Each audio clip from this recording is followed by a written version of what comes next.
Fulham and Chelsea too.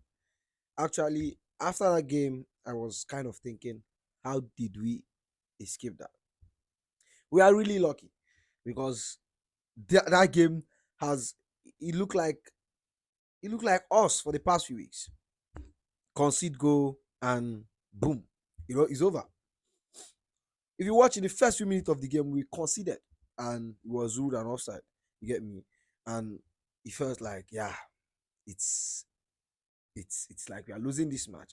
Obviously, I went into the game with low confidence. I didn't really do the review of the game because I don't fucking know what to say.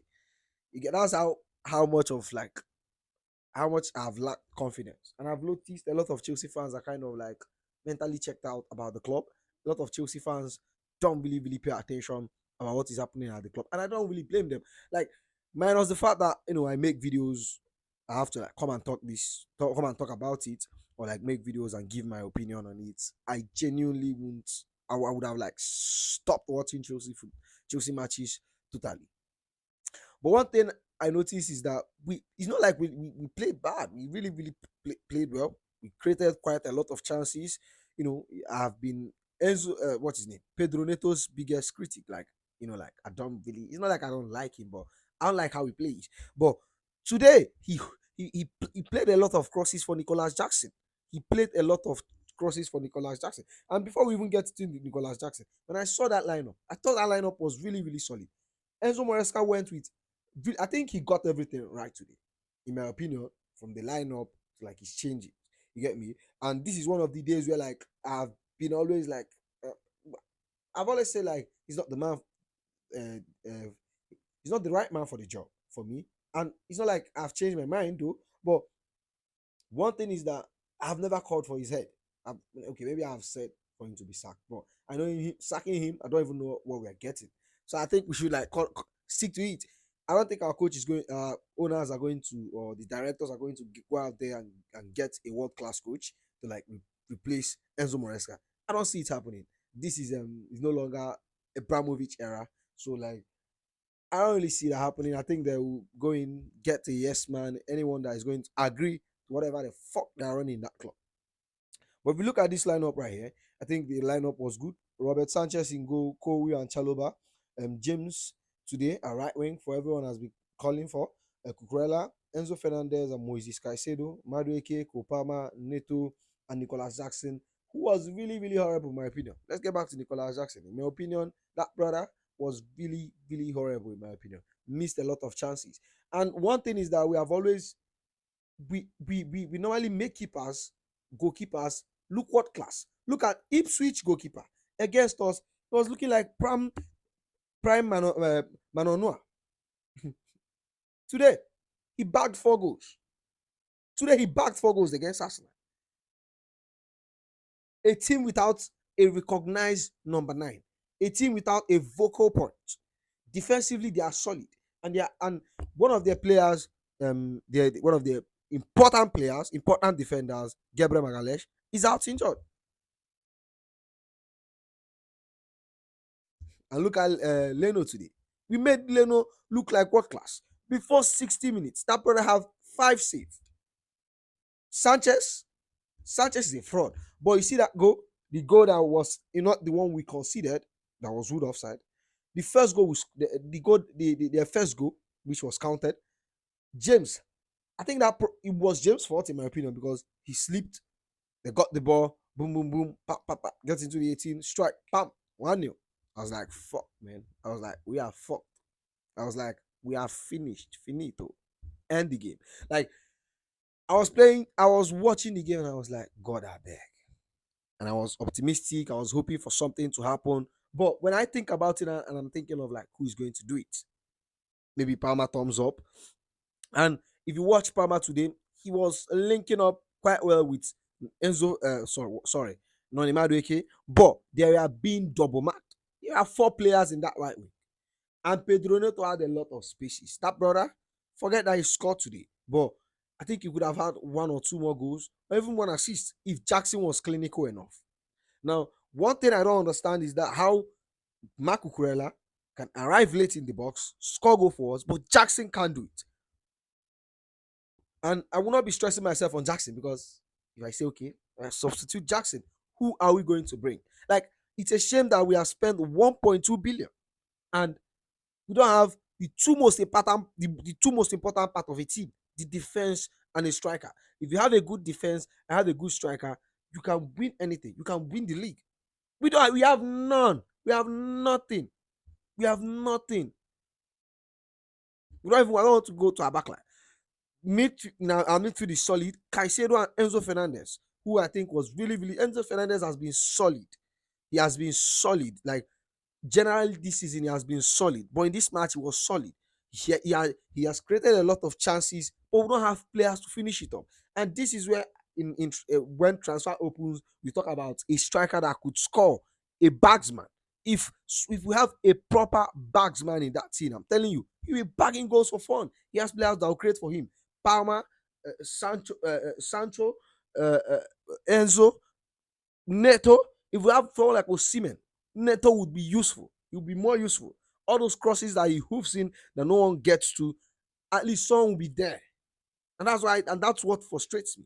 He knows he will cross the ball and no one will get there. But he can't try something else. All of them, they all think one dimensional like they could. Oh my god, I'm ranting right now. But they all think one dimensional like Enzo Moresca. I don't really want to rant today, but because I'm really happy.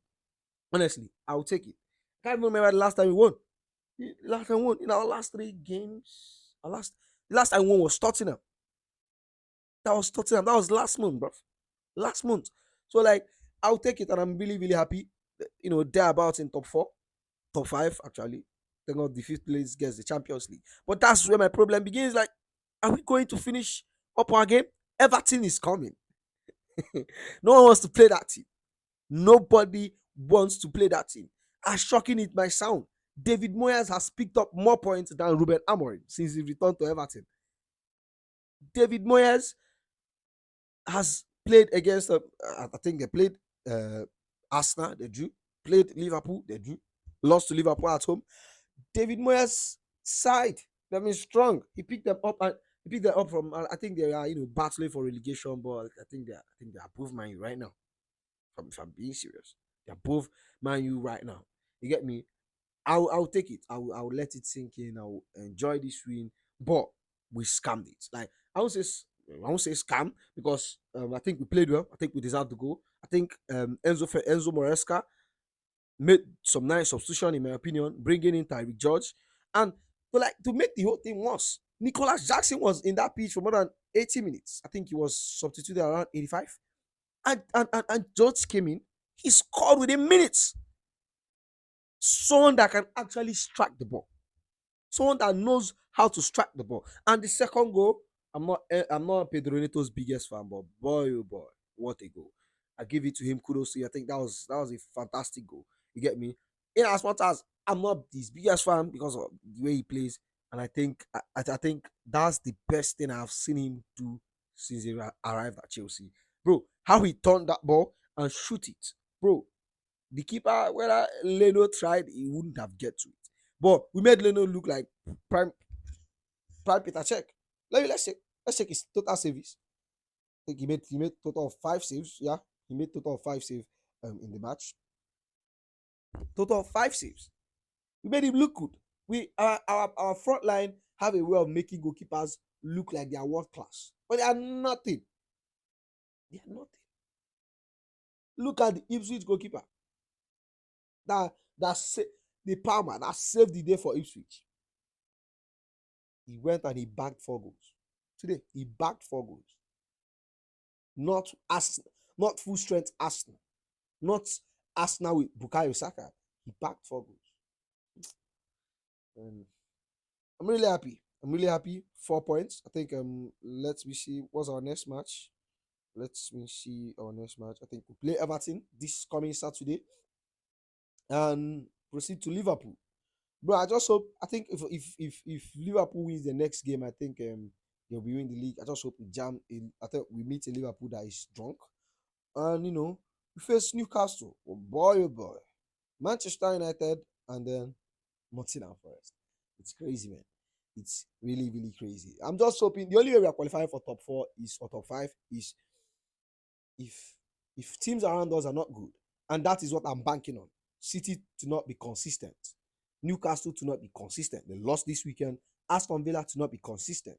Nottingham Forest, the gaps they are dropping down a little bit. So I'm hoping on all the teams around us, to not be consistent. And if you see Aston Villa are really, really pushing for that Champions League place, in my opinion. Since they were crashed, since they were knocked out of the Champions League, I think they are very, very serious pushing for the Champions League space. So I hope I'm banking on those teams not turning up because like the whole Premier League has been shit. Like look at Manchester United. They have played how many matches? This is week what? Week week. Let me check. Oh, sorry. Week 32. Manchester United hasn't hit 40 points, and they had like 4 5 managers. They have to use like 4 managers to do it. It's crazy, man. It's crazy. Week 42, week 32. Sorry, and Manchester United hasn't hit 40 points. They are in 38, 33 matches. It's not 32, 33 matches, 38 points. Crazy. And they are minus 8 goals. And he's a funny team, sharp. They lost today. I'm really, really happy about it. But like, yeah, let's just watch and see. I think Everton is the only game I'm like hoping for something to happen. Liverpool, are we going to win it? Not possible. Are we going to win Newcastle? I highly doubt. Maybe Manchester United because they have been shit. But we always find it hard, even when Man United are their worst, to beat them. And then we face Nottingham Forest. And that's it. And I think if we get top five and win the Conference League, I think that would be a bad season. But that brings me to the next question: are we going to improve on this next season? That's something I don't know. That's something I don't know. I wanted to like say a lot of things good and enjoy the win, but like man, at the same time I'm happy, but I'm worried. Well, Saturday is a very long time. Like for the next week, we don't have no midweek match. So for the next week, like we'll be coming down, we'll be resting, and at least. But Everton, Everton, Everton at home, that's another advantage. We are at home, but the crowd at Stamford Bridge has been really, really been bad. Man. I can go on and on, and go on and on. But yeah, let me go and enjoy the win, and then we see what happens. Like it's been long. We had a Premier League win. Yeah, that's the video. Make sure you like, comment, and subscribe, and I'll see you in the next one. You go be.